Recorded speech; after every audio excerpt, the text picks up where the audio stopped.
Hey guys, my name's Jess. Welcome to my channel. I'm going to be doing a bunch of videos on here like hair, beauty, nails, life hacks and just a whole bunch of stuff. So hope you enjoy. My first video today will be the top 10 healthy foods for weight loss. I went through a whole bunch of websites on Google and through my own experience I gathered up a whole list of my top 10. And I put them together for you guys and I'm going to be telling you what they are and why they're in my top 10. First tip though is to not focus too much on calories because that can really mess you up, and as long as you just eat lots of fruit and vegetables and non-processed foods, you'll be fine. And they're also in no particular order. So my first food is egg, but the whole egg, so the yolk included. Eggs contain protein and that will keep you full for longer. They contain lots of healthy fats and they don't have too many calories, but they contain a lot of nutrition within mostly the yolk. An idea of how you can eat this food is just have eggs on toast with spinach. You can just fry up an egg, get a piece of healthy whole grain toast, put a bunch of spinach on the toast and then put the egg on top of the spinach, and it makes a healthy meal. My next food is fish. Now, not a lot of people like fish or seafood, but if you do, this one's a good one. So fish contains a lot of healthy fats, nutrients, a lot of protein, and also a lot of iodine. And what that does is it assists in your thyroid functioning, which helps your metabolism, which helps burn more calories, but again, you shouldn't focus too much on that. But it's a really good food for you. It also has omega-3 fatty acids, which is good for your eyes, your brain, your whole body. Omega-3 is really good for you, and I'll tell you why omega-3 is good for you. I have a list on my phone.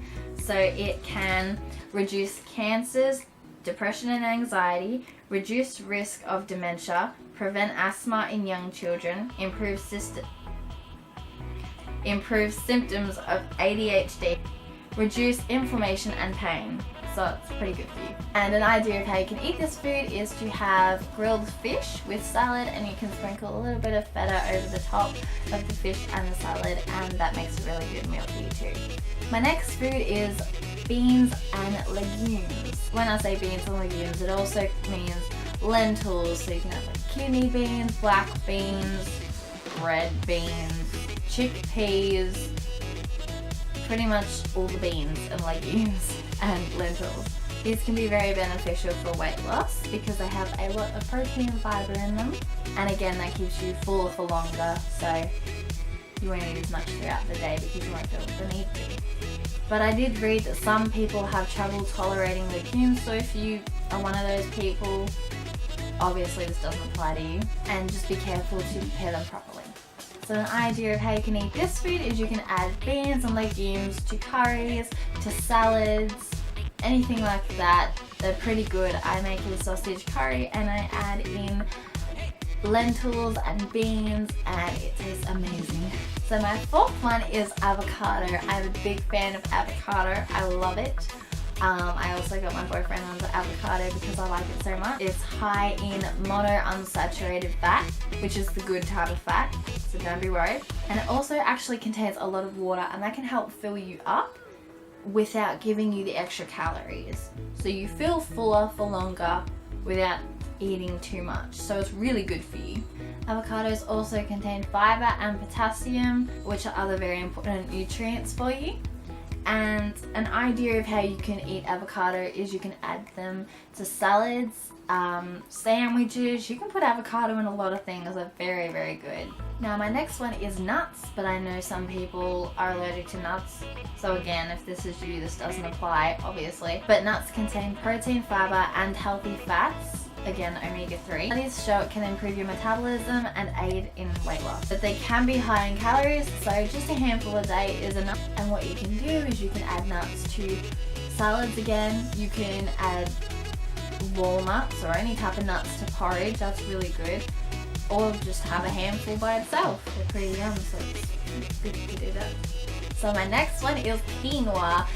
A lot of people know about quinoa. They know it's called the superfood, and I'll agree with that. It's really good. It's gluten free, it's high in protein, it's one of the only plant foods that actually contains all 9 essential amino acids. I'm gonna have to read off my phone again, but I'll read you what quinoa contains. So it's high in fiber, magnesium, B vitamins, iron, potassium, calcium, phosphorus, vitamin E, and antioxidant. And with all those things in it, it keeps you fuller for longer. I make these quinoa fritters, which I'll add the link below, but the quinoa fritters are so good. Number 7 is chili. So chilies contain a substance called capsaicin.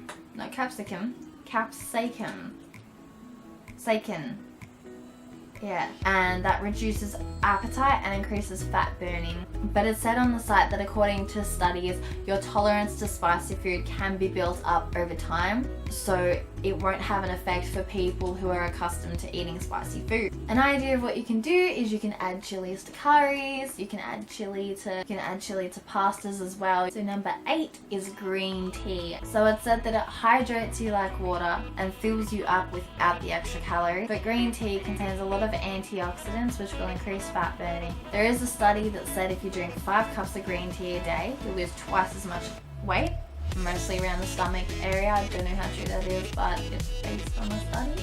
So number 9 is chia seeds. Now I can speak for these too. I love chia seeds. Now chia seeds contain a lot of fiber. In 28 grams of chia seeds, 11 of them are fiber. Chia seeds can expand up to 11 to 12 times their size in water, which is pretty insane. But they expand in your stomach, which makes you feel fuller for longer. You can add these to porridges, acai bowls, smoothies, yogurt, even just like on top of a salada with like salmon on it. You sprinkle a bit of chia seeds over it and you're good to go. Like you don't even taste them, they don't have a taste. They're just really good for you. Now my 10th one is fruit. And this is a pretty obvious one because fruit and vegetables are very good for you, but I wanted to tell you why fruit is so good for you. Now when I say fruit, obviously I mean the whole edible part of the fruit, but mostly the peels, just the skin on the outside. So fruit does have natural sugars which give you energy, and there's a lot of fiber in the skin. Kiwi fruit, the skin of that, it's a little furry. I eat it and it's fine. I'm not sick yet, so it contains a lot of fiber. And fruit are mostly made up of water. I have a lot of it. I feel very full after because of all the water in the fruit. Yeah. So only people who are fructose intolerant and are on a low carb diet, they are the only people who will really avoid this fruit for a reason. But if you're not doing any of those things, I encourage you for snacks, go and eat a mango, go cut up some watermelon, have an orange. For an idea of this fruit, you can eat it by yourself or you can make a fruit salad. So anyway, that was my first video. I hope you liked it, and I will be sure to upload a new video soon. I think it's gonna be a Sephora haul, because a mini one though, because I only bought like 3 things. So my name's Jess and I will see you in my next video.